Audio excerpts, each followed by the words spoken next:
तो ऐसा पेड़ कहते हैं इंसान है जो चलता है। आखिर में भगवान भी काट वाट के जलवा देता है कि काम का नहीं है, लेकिन जो काम के हैं वो जरूर याद किए जाते हैं। उनके जाने के बाद भी उनका नाम दुनिया में रहता है। वेदों में एक स्थान पर कहा गया कि बताओ वो एक प्याला जिसमें अमृत भरा हुआ है और उसका जल गिरता नहीं। आदमी की खोपड़ी है और इस कटोरे में भरा हुआ है अमृत। ज्ञान ही दुनिया में दुख को दूर करने की दवाई है। आदमी भटकेगा और दुख पाएगा, जब उसको जानकारी हो जाती है तब वो अपने दुखों का निस्तारा करता है। वेदों में कहा गया है कि एक वृक्ष ऐसा है जो चलता है, जड़ें उसकी ऊपर हैं, पत्ते उसके नीचे हैं। उस वृक्ष को जान लो। तो वेदों में जो यहां कहा गया है तो वो पहले आप समझ लीजिए कि वो पेड़ कौन सा है। ज्यादातर पेड़ जो हैं, सभी पेड़ सबकी जड़ें नीचे हैं। तो जड़ का मतलब क्या हुआ? जहां से वो भोजन लेते हैं, और शाखाएं उसकी पेड़ों की ऊपर होती हैं। तो ऐसा पेड़ कहते हैं इंसान है जो चलता है। बोले उसकी जड़ें कहाँ? बोले ऊपर, जहां से खुराक लेता है। पत्ते शाखाएं, बोले ये हैं, उंगलियां इसके पत्ते हैं। शाखाएं जो है ना, ब्रांचेज, ये हाथ पांव हैं। चलता घूमता फिरता है। पूछा फल वल देता है? बोले बेकार का है, फल नहीं देता है। ऐसा पेड़ है। अब इस पेड़ का करें क्या? आखिर में भगवान भी काट वाट के जलवा देता है कि काम का नहीं है, लेकिन जो काम के हैं वो जरूर याद किए जाते हैं। उनके जाने के बाद भी वो जाते नहीं हैं। उनका नाम दुनिया में रहता है, असली नक्षत्र बनकर चमका करते हैं। वेदों में एक स्थान पर कहा गया कि बताओ वो एक प्याला जिसमें अमृत भरा हुआ है और उसका जल गिरता नहीं। वेदों की जो शैलियां बड़ी अद्भुत है। कैस्वित एकाकी चरती कैप्सु जायते पुनः किमशित हिमस्य भेजम किम वा वपनम महत। कौन अकेला चलता है? कौन बार बार पैदा होता है? दुनिया में बोने के लिए सबसे बढ़िया जमीन कौन सी है? कौन सी जगह है जो सबसे बढ़िया बोने के लिए है? सर्दी की औषध क्या है? उत्तर दिया, वहां सामान्य उत्तर दिया पहले। सूर्य एकाकी चरती, चंद्रमा जायते पुनः। सूर्य एकाकी चरती जब कहा गया तो उसमें ये समझा दिया गया अकेला एक ही जगह पर विचरण कर रहा है, अपनी धुरी पर घूम रहा है सूरज। चंद्रमा जायते पुनः, चंद्रमा रोज घटता बढ़ता है और वो भी परिक्रमा करता है, पृथ्वी की करता है ना। भूमि व वपनम महत, बोने के लिए भूमि सबसे अच्छी चीज है। अग्निर्हिमस्य भेजम, और सर्दी की दवाई तो आ गई है।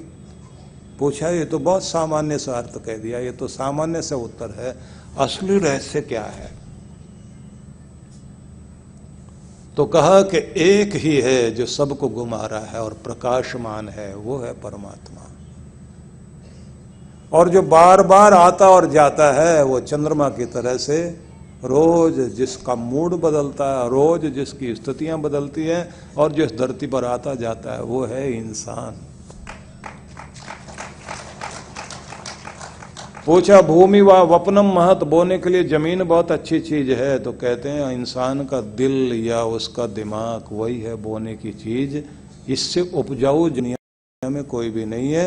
अगर इसमें नफरत बो दी गई तो यह ऐसी फसल उगाता है, इससे ज्यादा दुनिया में उगाने वाली कोई चीज नहीं। लेकिन अगर इसमें प्रेम के बीज बो दिए जाए तो इससे बढ़िया बगीचा भी दुनिया में कोई नहीं। किम स्थित हिमस्य भेषजम, दुनिया में दुख की दवाई बताओ। तो कहते हैं अग्निर्वय हिमस्य भेषजम, ज्ञान ही दुनिया में दुख को दूर करने की दवाई है। इसलिए जब तक नॉलेज नहीं होगी, इग्नोरेंस जब तक रहेगी, आदमी भटकेगा और दुख पाएगा। जब उसको जानकारी हो जाती है तब वो अपने दुखों का निस्तारा करता है। ऐसे बहुत तरह के प्रश्न उत्तर वेदों में हैं, फिर उपमाएं हैं, फिर अलंकार हैं, फिर ऐसी पहेलियां हैं। तो जब पूछा गया कि वो कौन सा कटोरा है जिसमें अमृत भरा हुआ है लेकिन उल्टा है, गिरता नहीं। बोले आदमी की खोपड़ी है, ऐसी है जैसे उल्टा कटोरा रखा हुआ है। सबका कटोरा, किसी के बाल हैं किसी के नहीं रहे, लेकिन कटोरा चमकता हुआ नजर आता है। और इस कटोरे में भरा हुआ है अमृत और गिरता नहीं है।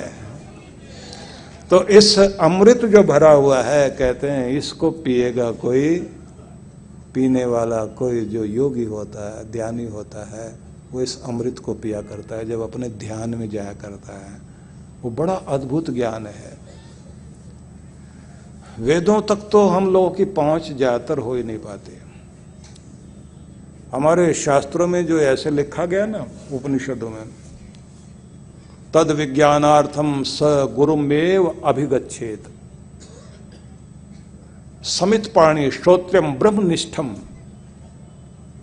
उसका रहस्य जानने के लिए और उस परमात्मा को जानने के लिए श्रोत्रिय ब्रह्मनिष्ठ गुरु के पास जाना चाहिए, जो वेदों को, श्रोत्रिय मतलब श्रुति को जानने वाला, वेदों को जानने वाला हो। ब्रह्मनिष्ठम, जो ध्यान के द्वारा उसका साक्षात्कार करे और कराए।